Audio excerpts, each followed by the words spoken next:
ಅಹಿಂಸಾ ಸಮತಾ ತುಷ್ಟಿ ತಪಃ ದಾನಂ ಯಶೋ ಯಶಃ ಭವಂತಿ ಭಾವಭೂತಾನಾಂ ಮತ್ತ ಏವ ಪೃಥಗ್ವಿದಾಹ.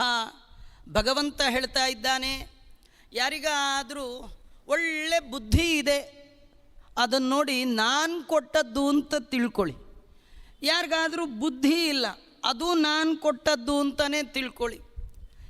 ಮತ್ತು ಯಾರಿಗಾದರೂ ಮೋಹಕ್ಕೆ ಒಳಗಾಗಿದ್ದಾರೆ, ನನ್ನಿಂದಲೇ ಕ್ಷಮ, ಸತ್ಯ, ದಮ ಈ ಎಲ್ಲ ಗುಣಗಳು ಜೀವನದಲ್ಲಿ ಬರುವ ಭವ, ಅಭಾವ, ಭಯ, ಅಭಯ ಇವೇ ಮೊದಲಾದದ್ದು.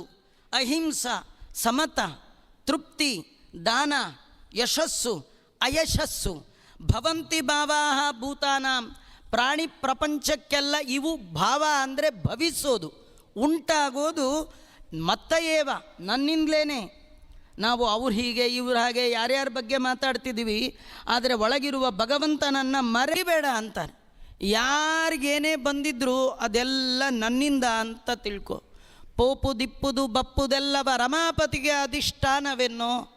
ಜೀವನದಲ್ಲಿ ಏನಾಗ್ತಾ ಇದೆ, ಏನು ನೋಡ್ತಾ ಇದ್ದೀರಿ, ಏನು ನಡೀತಾ ಇದೆ, ಇದೆಲ್ಲದಕ್ಕೆ ಯಾರು ಕಾರಣ? ಯಾರ್ಯಾರನೋ ಕಾರಣ.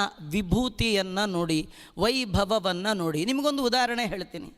ಕೆಲವರು ಭಾರೀ ಬುದ್ಧಿವಂತರಿರ್ತಾರೆ, ಭಾರೀ ಜ್ಞಾನಿಗಳಿರ್ತಾರೆ, ಭಾರೀ ನಾಲೆಡ್ಜ್. ಆದರೆ ಇದ್ದಕ್ಕಿದ್ದ ಹಾಗೆ ಭಗವಂತ ಅದನ್ನು ತಿರೋಹತ ಮಾಡಿಬಿಡ್ತಾನೆ.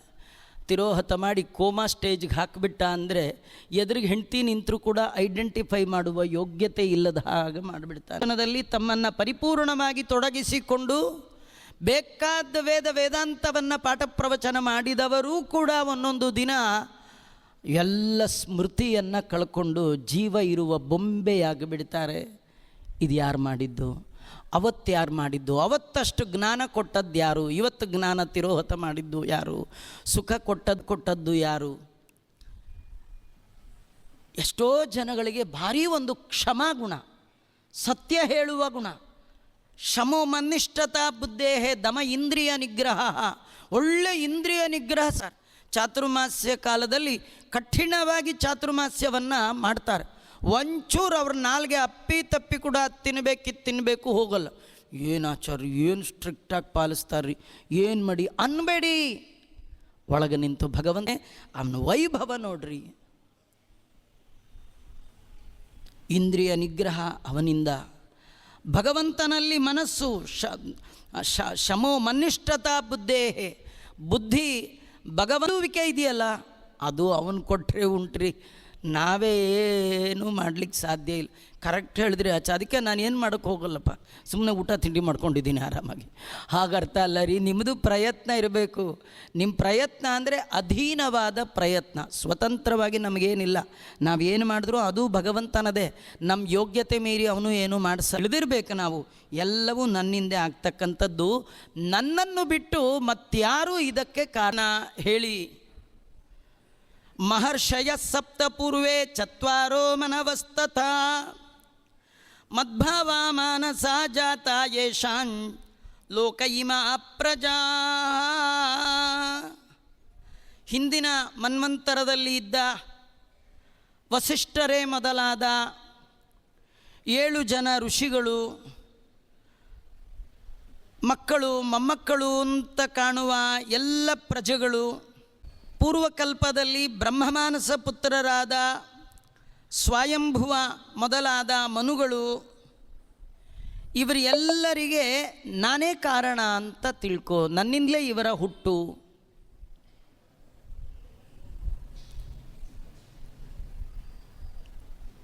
ಅನುಗ್ರಹ ಇಲ್ಲದೆ ಹಿಂದಿನವರು ಯಾರೂ ಜನಿಸಲಿಲ್ಲ.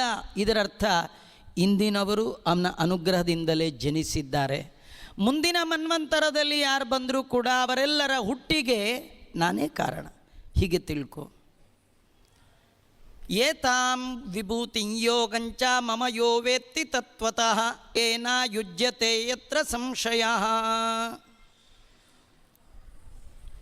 ನನ್ನ ಈ ಪ್ರಭಾವ ಅಂದರೆ ನನ್ನ ಈ ಸಾಮರ್ಥ್ಯ. ಯಾವ ಸಾಮರ್ಥ್ಯ ಇದು? ಸೃಷ್ಟಿಕರ್ತೃತ್ವದ ಸಾಮರ್ಥ್ಯ. ಇದನ್ನು ಅಂತಹ ಮನುಷ್ಯ ಅವನಿಗೆ ಧ್ಯಾನ ಕೂಡತ್ತೆ. ಯೋಗ ಅಂದರೆ ಕೂಡುವಿಕೆ. ನಿಮಗೆ ದೇವರಲ್ಲಿ ಮನಸ್ಸು ಕೂಡಬೇಕಾದ್ರೆ ಹಿಂದಿನ ಇಂದಿನ ಮುಂದಿನ ಎಂದೆಂದಿಗೂ ಸೃಷ್ಟ ಆಗುವ ಜೀವಜಾತದ ತಂದೆ ಅದು ಒಂದು ತಿಳ್ಕೊಳ್ಬೇಕು. ಅಹಂ ಸರ್ವಸ್ಯ ಪ್ರಭವ ಮತ್ತಃ ಸರ್ವಂ ಪ್ರವರ್ತತೆ ಇತಿ ಮತ್ವಾ ಭಜಂತೆ ಮಾಂ ಬುಧ ಭಾವ ಸಮನ್ವಿತಾ. ನನ್ನನ್ನು ಚಿಂತನೆ ಮಾಡುವವ ಹೇಗೆ ಚಿಂತನೆ ಮಾಡಬೇಕು? ಈ ಸೃಷ್ಟಿಕರ್ತ ಅಂತ ತಿಳ್ಕೊಳ್ಬೇಕು. ನನ್ನಿಂದ ಈ ಎಲ್ಲ ಸಮಸ್ತವೂ ಕೂಡ ತಮ್ಮಷ್ಟಿಗೆ ತಾವೇ ವರ್ತನೆ ಮಾಡ್ತಾ. ಸೂರ್ಯ ನಿತ್ಯದಲ್ಲಿ ಪೂರ್ವದಲ್ಲಿ ಬರ್ತಾನೆ. ಇದು ಯಾಕಂದರೆ ನನ್ನ ಇಚ್ಛೆಗೆ ಒಳಪಟ್ಟು ಬರ್ತಾನೆ. ಹೀಗಾಗಿ ಜ್ಞಾನಿಗಳು ಹಾಗೆ ತಿಳಿದು ಭಕ್ತಿಯಿಂದ ನನ್ನನ್ನು ಭಜನೆ ಮಾಡ್ತಾರೆ, ನನ್ನನ್ನು ಪೂಜೆ. ಅಷ್ಟೇ ಅಲ್ಲ, ಯಾರಿಗೆ ನನ್ನ ಧ್ಯಾನ ಕೈಗೂಡತ್ತೆ, ಯಾರು ನನ್ನಲ್ಲಿ ಮನಸ್ಸನ್ನು ಇಡಬಹುದು ಅಂದರೆ ಮತ್ತೆ ಕೃಷ್ಣ ಹೇಳ್ತಾನೆ, ಅದಕ್ಕಾಗಿ ಮಚ್ಚಿತ್ತ ಮದ್ಗತ ಪ್ರಾಣ ಬೋಧಯಂತಂ ಪರಸ್ಪರಂ ಕಥಯಂಚ ಮಾಂ ನಿತ್ಯಂ ತುಷ್ಯಂತಿ ಚ ರಮಂತಿ ಚ.